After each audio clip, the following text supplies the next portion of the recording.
Olá, pessoal! Começa agora mais um Papo de Mãe e hoje a gente vai falar sobre os segredos da criança esperta. Conheça os alimentos que ajudam no desenvolvimento cognitivo do seu filho. E para esse bate-papo, a nossa convidada é a nutricionista Elaine, que é especialista em nutrição materno-infantil. Muito obrigada pela presença, Elaine. Obrigada a você, Roberta, pelo convite. A Elaine, que é mãe também do Lucas e do Lorenzo. Exatamente. O Lucas tem 7 anos e o Lorenzo vai fazer 5 anos logo mais. E Elaine, como a alimentação pode deixar os nossos filhos mais inteligentes? A alimentação tem um papel fundamental, né? A gente discute muito a questão da janela de oportunidade, que Uhum. começa ainda na fase intraútero. Então, tudo que vai acontecer, seja fatores genéticos ou externos, vai impactar desde a fase intraútero até os 5 anos. Então, falava-se muito da questão dos 1.000 dias, né? Que Uhum. avançou para os 1.100 dias e agora, né, as evidências têm mostrado os 2.200 dias, que é justamente esse período da fase intraútero, né? Até um pouco antes, né, a fase pré-concepção, uns 100 dias antes, até os 5 anos de vida. E a nutrição, hoje, dos fatores externos, é o fator mais bem documentado que tem influência direta, e tem alguns nutrientes chaves que contribuem para essa questão do desenvolvimento cognitivo, o crescimento cerebral adequado, então o desenvolvimento neuromotor é muito específico. É importante a mãe, né, que está grávida, se Uhum. alimentar adequadamente, que vai passar isso para o crescimento adequado, né, o desenvolvimento do feto no útero e também após o nascimento através do leite materno e depois na alimentação complementar. Qual deve ser essa dieta saudável aí para ajudar no desenvolvimento do cérebro? Mais do que dieta saudável, eu gosto muito de falar de alimentação saudável, né? Uhum. Porque uma dieta é quando você tem alguma necessidade específica, e alimentação saudável a gente abrange, né, o geral.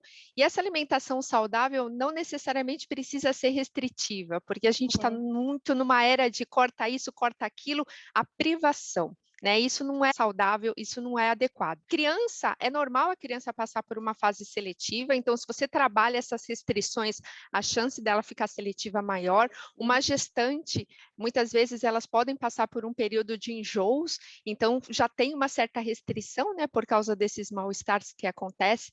Então é legal você trabalhar, né, ter uma alimentação equilibrada, que a gente fala do colorido, ter vários grupos alimentares. Se você tem uma fonte de cada grupo alimentar, você já consegue ofertar boa parte dos nutrientes. Quando a gente fala da gestante, né, o que é importante? A gente sabe que a gestante, além da alimentação equilibrada, vai ser necessário fazer algum tipo de suplementação de polivitamínicos e minerais, dependendo do trimestre que ela se encontra, justamente porque ela está gerando um bebê, então ela precisa Uhum. de algumas quantidades de nutrientes a mais. Quando a gente fala de desenvolvimento cognitivo, o DHA, que é o famoso ômega 3, ele Uhum. tem um papel fundamental, então já tem guidelines, né, consensos, indicando pelo menos a recomendação de 200 miligramas no mínimo de DHA por dia para a gestante. E essa suplementação, ela deve permanecer durante o período de amamentação, porque já é comprovado também em literatura que o perfil do leite materno ele é moldável à alimentação da mãe, então os nutrientes eles passam,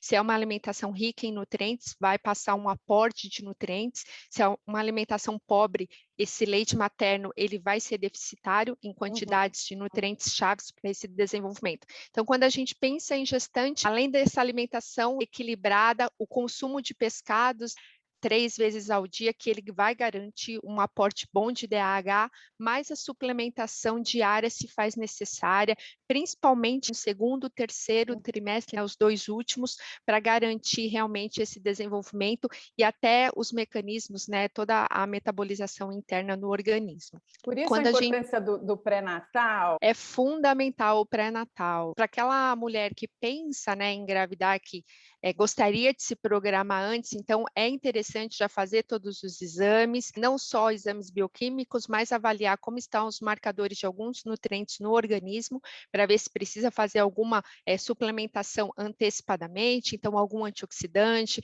pensando em vitamina C, vitamina D, vitamina E. O Quando ácido fólico, né, que falam tanto o para ácido, tomar o antes ácido da fólico gravidez.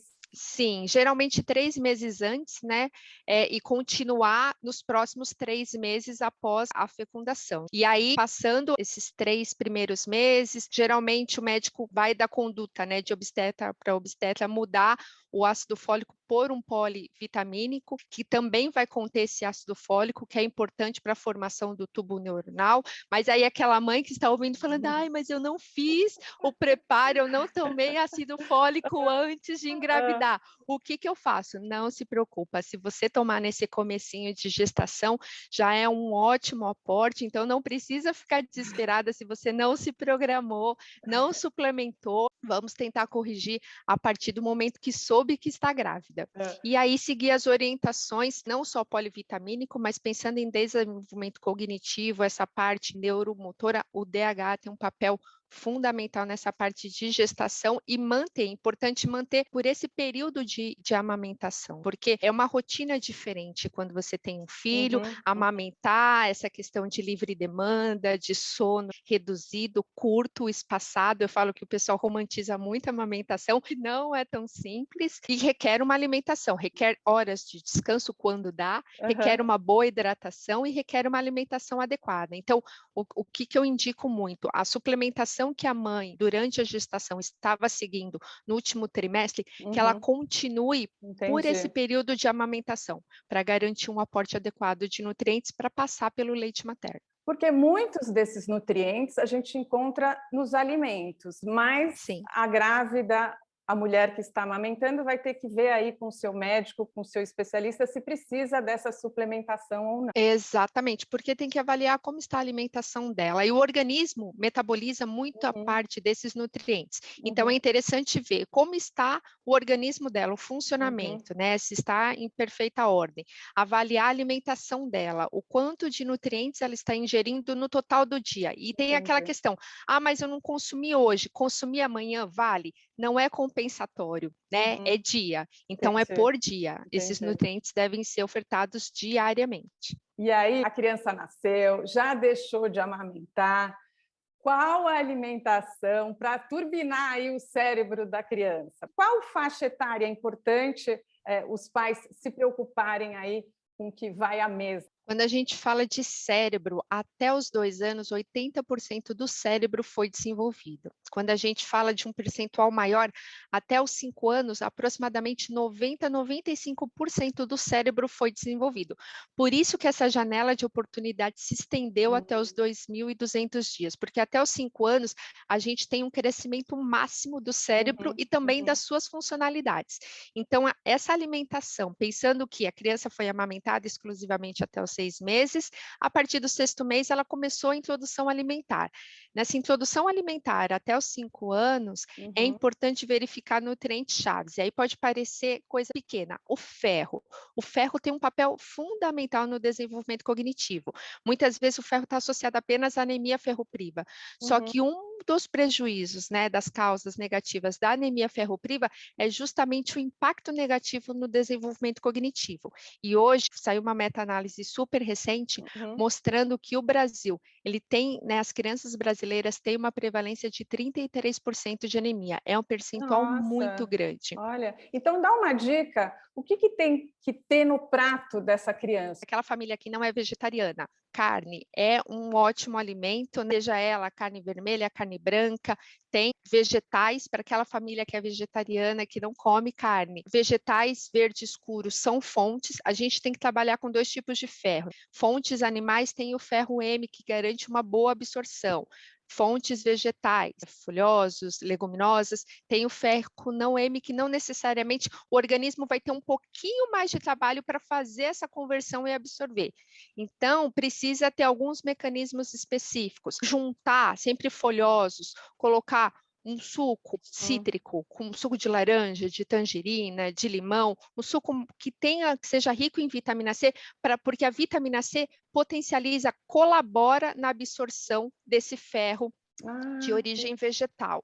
Mas a gente tem alguns gatilhos. Então, cafeína, o cálcio, são nutrientes importantes, mas que eles prejudicam, eles competem na absorção do ferro. Então, aquela questão, a criança vai almoçar, vai jantar E de sobremesa vai ser um iogurte. Não, Ah, iogurte ah. não pode ser sobremesa, porque o iogurte é um alimento rico em cálcio e esse cálcio vai competir com o ferro dessa alimentação, né? Dos pratos principais que a gente fala.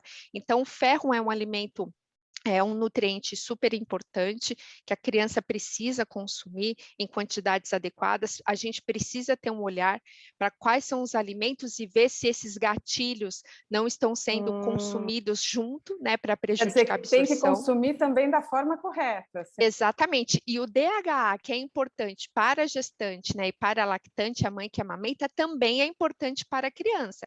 Então, a criança também precisa consumir fontes que ofereçam esse ômega 3. Então, em crianças, estudos têm mostrado que um consumo de 450 miligramas por dia tem efeito super positivo para a cognição. Então, aquelas crianças que não comem, elas vão ser menos inteligentes? Não significa isso. Significa que quem consome vai ter um desenvolvimento diferenciado. Óbvio que todo o contexto, né, vai influenciar, mas é um nutriente que tem relatos mostrando esse benefício diferenciado. Então, vale a pena apostar. Todos os peixes, posso dar qualquer peixe? Infelizmente, não. Tem alguns peixes que se destacam. Preciso só comprar peixes mais caros? A sardinha. A sardinha é um pescado com um preço, né, adequado, não é um preço elevado e que garante um bom aporte de ômega 3. Então, já é um pescado que você pode inserir aí na alimentação. A gente tem a questão do atum, tem a questão do salmão, mas a sardinha por si, ela já seria o suficiente para ser inserido. Agora, os pais vão ficar bastante preocupados em saber se os filhos estão consumindo a quantidade necessária de nutrientes. Como saber? A gente tem duas alternativas. Primeiro, passar em um bom nutricionista, em que possa fazer uma avaliação dessa alimentação da criança. Pela análise da alimentação, já é possível ver como está o aporte. Existem exames também que o pediatra pode solicitar para ver como está o quantitativo e também passar a orientação em relação à alimentação. Então, ter sempre profissionais aliados que conheçam é fundamental para ter essa rede de apoio. A gente fala muito dessa rede de apoio que não deve ser somente familiares e amigos, mas também ter os profissionais de saúde dentro dessa rede de apoio para favorecer a saúde da criança. E pais, não fiquem preocupados, garantam uma alimentação adequada, equilibrada, colorida, diversificada, para não ficar sempre no mesmo alimento. E hoje nós temos suplementos. A criança pequena, ela deve ser entupida de suplementos? Não necessariamente, somente quando se fizer necessário. Então, a gente hoje tem suplementação. O ferro hoje mudou recentemente o consenso pela Sociedade Brasileira de Pediatria, né, em relação à quantidade de ferro a ser ofertada. Então, já é um suplemento que ele consta desde o momento do nascimento e vai até um pouquinho as crianças maiores. O DHA, a indicação é quando necessário, né, realmente for deficitário, e já existem diversas marcas em formatos diferenciados para as crianças em relação a isso. Então, Elaine, é importante a gente prestar atenção nessa janela de oportunidade, porque ela vai fazer diferença no futuro dessa criança? Vai fazer uma mudança geral, porque ela programa o organismo, né? Então, a programação metabólica, e ela vai programar para o bem ou para o mal. E essa programação vai ser por toda a vida, porque essa programação ela vai ter influência na célula, né, no DNA. Então, é uma programação que vai ter efeitos a curto, médio e longo prazo. Então, quanto melhor a gente estabelecer uma alimentação adequada, se fizer necessário suplementar, que seja feita uma suplementação adequada, que não seja feitas superdosagens também, porque tudo em excesso também é prejudicial, tanto quanto a deficiência. Nesse período, até os 5 anos, é fundamental para a construção de bases sólidas para o resto da vida. Elaine, muito obrigada pelas orientações. Tem algum site, se as pessoas quiserem buscar mais informações, mais detalhes aí sobre essas questões? Temos um site super interessante, ele é o www.babyandme.com.br. Muito obrigada, Elaine. Até uma próxima. Obrigada, até.